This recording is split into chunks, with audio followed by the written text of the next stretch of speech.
171 siswa diduga mengalami gejala keracunan setelah menyantap makanan makan bergizi gratis atau MBG di Kota Bogor, Jawa Barat.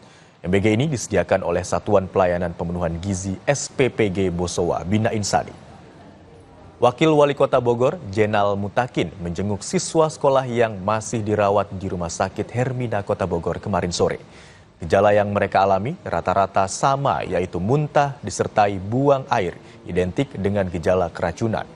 Salah satu orang tua siswa yang anaknya mengalami keracunan meminta program ini dievaluasi, terutama soal proses pengolahan makanan.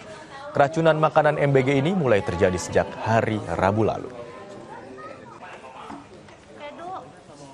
Kesiapan nggak tahu dari suplai bahan bakunya mungkin ya, atau kondisi kebersihan dapurnya saya nggak tahu, itu perlu dievaluasi lagi sama tempat yang mendapatkan, karena kebetulan kalau barangkali udah pada tahu ya, di sekolah ini yang swasta ini menurut saya belum layak sih untuk dapat, karena ya itu nggak perlu lah, bisa dibilang nggak perlu MBG tuh, orang tuanya udah bisa mampu ngasih juga makanan yang bergizi harusnya. Bebek kepada yang lebih butuh gitu. Iya gitu, sekolah negeri yang lebih membutuhkan mungkin ya, atau 11 ya. Tapi pagi udah ada yang pulang, jadi kurang lebih 7 pasien lagi. Nah, beberapa kondisi sebagian besar sudah mulai membaik.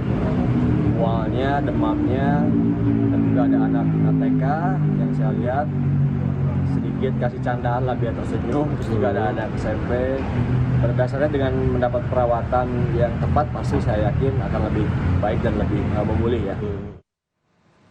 Informasi tadi sekaligus mengakhiri perjumpaan kita di Kompas Siang. Akhir kata, saya Tili Reabella. Dan saya Imron Validlah, beserta seluruh tim yang bertugas hari ini mengucapkan terima kasih.